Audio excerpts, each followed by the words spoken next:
ओम गंगणपतये नमः। ओम सरस्वतये नमः।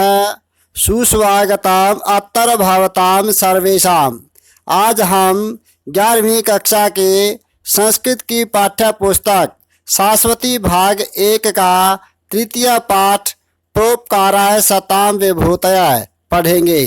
प्रस्तुत पाठ आर्य सूर द्वारा विरचित जातक माला ग्रंथ के 15वें जातक मत्स्य जातकम से लिया गया है। जातक कथाएं मूलतः पाली भाषा में लिखी गई हैं, जिनकी संख्या 547 है। इन कथाओं में महात्मा बुद्ध के पूर्व जन्मों का वर्णन किया गया है, जो कि महात्मा बुद्ध बोधिसत्व के नाम से प्रसिद्ध हैं। इस पाठ में बोधिसत्व पूर्व जन्म में मत्स्याधिपति बनकर अपने साथी मत्स्यों की प्राण रक्षा करता है। सत्व गुणी का आचरण देवताओं को भी वशीभूत कर लेता है। आइए आज हम परोपकाराय सताम विभूतय यह पाठ पढ़ते हैं। बोधिसत्व किल कस्मिंश्चित् नाति महति कमल कुवलयादि विभूषित सलिले हंस चक्कर वाक आदि शोभिते तीरांत तरु कुसुमा केने सरसे मत्स्याधिपति बभुव। कि जो बोधिसत्व है वह एक तालाब में मछलियों का अधिपति हुआ। यहाँ पर तालाब के विशेषण दिए गए हैं। सरसी, सरसी का अर्थ होता है तालाब, कि तालाब में बोधिसत्व नाम का मछलियों का राजा हुआ। तालाब के विशेषण इस प्रकार हैं। कस्मिंश्चित्, कस्मिंश्चित् का अर्थ होता है किसी, यानी किसी तालाब में। नाति महति, अति महति, अति महति का अर्थ होता है बहुत बड़े, लेकिन यहाँ पर अति महति से पहले न आया हुआ है, तो न आने से नाति महति बन गया, और नाति महति का अर्थ हो जाएगा छोटे से, यानी अति महति का उल्टा हो जाएगा, विपरीत हो जाएगा छोटे से। तालाब में सरसी आगे दिया हुआ है। और कमल कुवलयादि विभूषित सलिले, कमल कुवलय, कमल कुवलय का अर्थ होता है नील कमल आदि से विभूषित, विभूषित का अर्थ होता है सुशोभित, सलिले माने जल वाले, कि नील कमलों से सुशोभित जल वाले तालाब में हंस चक्कर वाकादि शोभिते। हंस चक्कर, एक हंस एक पक्षी का नाम है, और चक्रवाक ये भी एक पक्षी का नाम है, जिसको चकवा पक्षी कहते हैं। कि हंस और चकवा आदि पक्षियों से सुशोभित तालाब में। और तीरांत तरो कुसुमाव केने सरसी, कि तीर, तीर मन होता है किनारा, कि किनारे पर उत्पन्न होने वाले वृक्षों के, तरु माने वृक्ष, और कुसुमाव केने फूलों से व्याप्त। तरु माने वृक्ष और कुसुम माने पुष्प, और अव केने माने व्याप्त, कि किनारे पर उत्पन्न होने वाले वृक्षों के पुष्पों से व्याप्त तालाब में। अब तो बोधिसत्व पहले दिया हुआ है, वो आ जाएगा कि बोधिसत्व नाम का मछलियों का अधिपति हुआ। बभुआ माने हुआ, मछलियों का राजा हुआ, यानी मछलियों का अधिपति हुआ। ये यहाँ पर सरसी 7वीं विभक्ति है। अब किने जो इसके जो विशेषण है, अति महते, विभूषित सलीले, और चक्रवाक आदि शोभिते, और कुसुमाव केने, ये भी 7वीं विभक्ति में है। कि जो भी विशेषण होंगे और जो संज्ञा होंगे वो सारे एक ही विभक्ति में और उसी विभक्ति में और उसी वचन में होते हैं। आगे है बहुषु जन्मांतरेषु परोपकाराभ्यास वसात, परोपकाराभ्यास वसात तत्रस्थः अपि परहित सुख साधने व्यापृतः अभवत्। बहुषु का अर्थ होता है अनेक, और जन्मांतेषु माने जन्मों में, अनेक जन्मों में। परोपकाराभ्यास वसात, परोपकार के अभ्यास के कारण तत्रस्थ वहीं पर रहते हुए, अपि माने भी, रहते हुए भी परहित दूसरों के हित और सुख साधने, सुख को सिद्ध करने में व्यापृत माने लगा हुआ था कि अनेक जन्मों में परोपकार के अभ्यास के कारण वहीं पर रहते हुए भी, वहां पर रहते हुए भी दूसरे के हित और सुख को सिद्ध करने में लगा हुआ था। व्यापृत है, लगा हुआ था। इष्टानाम प्लस इव च सर्वेषाम अपत्यानाम उपरि सौहार्दत्वात् महासत्व तेषां मीनानाम दान प्रिय वचनादि क्रमई परम अनुग्रहं चकार।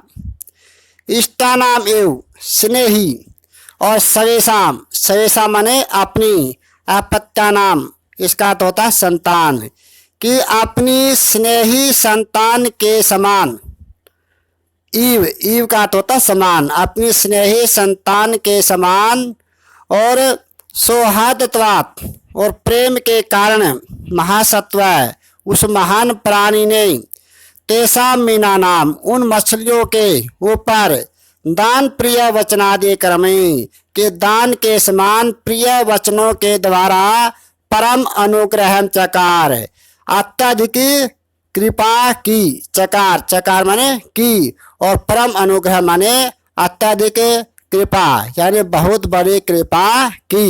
किस पर? तेषां मीनानाम उन मछलियों पर, कि उन मछलियों पर अत्यधिक यानी बहुत बड़ी कृपा की। किसके समान कृपा की? जैसे अपने संतान के ऊपर हम कृपा करते हैं, तो उसी प्रकार उस महान प्राणी बोधिसत्व ने भी उन मछलियों पर दान के समान प्रिय वचनों से बहुत बड़ी कृपा की। आगे है, अथ कदाचित सत्वानाम भाग्य वैकल्यात् प्रमादाच्च सम्यक देवो न ववर्ष। अथ, अथ का होता है इसके बाद, और कदाचित कभी, सत्वाना माने प्राणियों के, भाग्य वैकल्यात्, भाग्य वैकल्यात् का होता है भाग्य के अनुकूल न होने पर, कि इसके बाद कभी प्राणियों के भाग्य के अनुकूल न होने पर, अर्थात प्रतिकूल होने पर, प्रमादाच्च और लापरवाही के कारण, देव, देव का होता है इंद्र, इंद्र देव ने सम्यक अच्छी प्रकार से वर्षा नहीं की। ववर्ष, ववर्ष माने वर्षा की, और यहाँ पर न दिया हुआ है, इसका हो जाएगा नहीं, कि वर्षा नहीं की। कि इसके बाद कभी प्राणियों के भाग्य के प्रतिकूल होने पर और उनकी लापरवाही के कारण इंद्र देवता ने अच्छी प्रकार से वर्षा नहीं की। वृष्टि अभावे, वर्षा के अभाव में, वृष्टि ये छठी विभक्ति का एक वचन है। वृष्टि के अभाव में, वर्षा के अभाव में, तत्सर है वह तालाब, कदम्ब कुसुम गोरेण, कदम्ब, कदम्ब एक पेड़ का नाम है, उसके ऊपर बहुत सुंदर फूल लगते हैं। तो इस प्रकार कदम्ब के फूल के समान गोर वर्ण वाला, और नव सलीलेन और नए जल वाले, यानी नए जल से, के कदम्ब के फूल के समान गोर वर्ण वाला और नए जल के द्वारा वह तालाब यथा पूर्वम पहले की तरह न परिपूर्णम जातम भरा हुआ नहीं था। यहाँ पर जल का विशेषण दिया है कि जल कैसा है, कि कदम के फूल के समान गोर वर्ण वाला, यानी सुंदर जल। तो इस प्रकार उस जल से, कदम के फूल के समान गोर वर्ण वाले नए जल से वह तालाब पहले की तरह परिपूर्णम जातम, न जातम, न यहाँ पर जातम से पहले आ जाएगा कि परिपूर्ण नहीं था, भरा हुआ नहीं था। आगे है, क्रमेण च उपगते निधाग काले, निधाग काले ग्रीष्म ऋतु के उपगते आने पर क्रमशः, क्रमेण माने क्रमशः यानी क्रम के अनुसार, समय के अनुसार के गर्मी की ऋतु आ जाने पर, उपगते आ जाने पर दिनकर किरणई, दिनकर, दिनकर का तो होता है सूर्य, और किरणई माने उनकी किरणों से, कि सूर्य की किरणों के द्वारा, रश्मियों के द्वारा, रश्मि माने होता है किरण, कि सूर्य के किरणों के द्वारा अभितप्तया धरण्या, कि संतप्त धरती के द्वारा, और ज्वालानुगातेन एव मारुतेन, और मानो ज्वाला से व्याप्त मारुतेन हवा के द्वारा, जो हवा थी वो गर्मी में इतने भयंकर आग की तरह भयंकर ज्वाला थी कि मानो ज्वालाओं से व्याप्त हवा के द्वारा, यानी हवा के अंदर मानो आग की लपटें हैं, ऐसी गर्म हवाएं चल रही थी। इस प्रकार उन आग की ज्वालाओं से व्याप्त हवा के द्वारा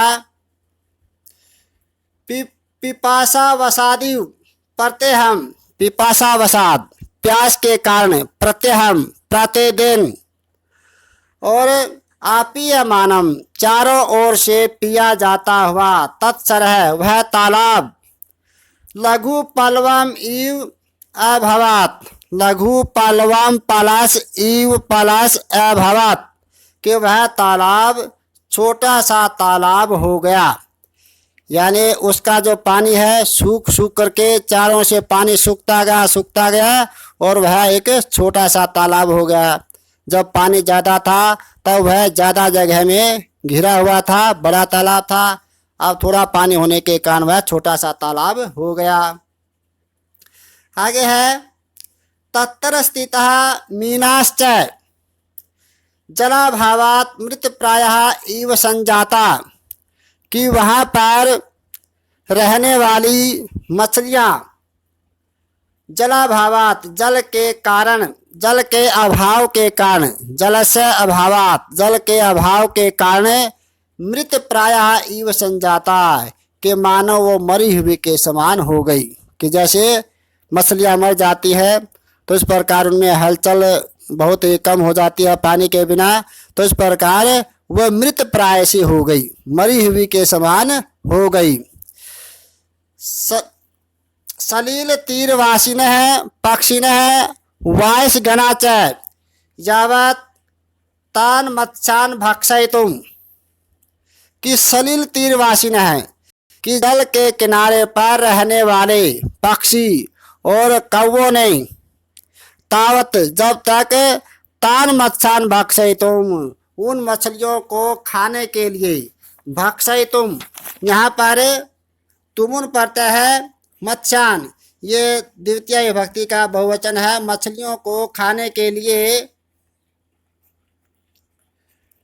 चिंतयंती समय चिंता करते हैं, कि जब तक वे कौवे पक्षी उन मछलियों को खाने के लिए चिंता करते हैं, तावत विषाद दैन्य वशगम मीन कुलम अवेक्षा बोधिसत्व करुणायमान है चिंताम आपेदे, तब तक विषाद देना वशगम, विषाद मन होता दुख और देना मन दीनता, कि दुख और दीनता के वशीभूत मीन कुलम अवेक्षा, मीन कुलम मछलियों के समूह को देखकर, मछलियों का समूह कैसा था, दुख से भरा हुआ और दीनता से भरा हुआ, दुख और दीनता से परिपूर्ण, यानी दुख और दीनता के वशीभूत मछलियों के समूह को अवेक्षा, अवेक्षा का अर्थ होता है देखकर, देखकर बोधिसत्व है करुणायमान है चिंताम आपेदे,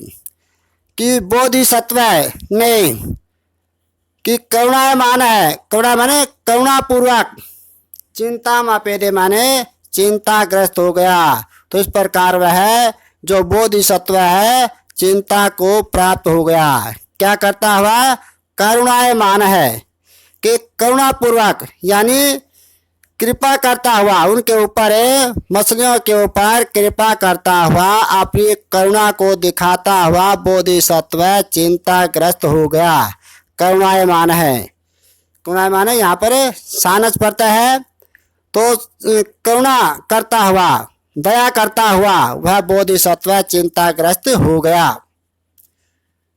कष्टावत यम आपदे आपतेता मीना नाम, के बड़े दुख की बात है कि इन मछलियों पर बहुत बड़ा दुख आ पड़ा है। आपत्ति, आपतिता, आपतिता माने आ पड़ा, मीना नाम माने मछलियों पर, और आपद माने मुसीबत, के बड़े दुख की बात है कि इन मछलियों पर बहुत बड़ा दुख आ पड़ा है। प्यारे बच्चों, आज हम इस पाठ को यहीं पर विराम देते हैं। अगला शेष भाग जो है इस पाठ का अगले वीडियो में पढ़ेंगे। तावत शुभमस्तु। जयतु भारते, जयतु संस्कृतम।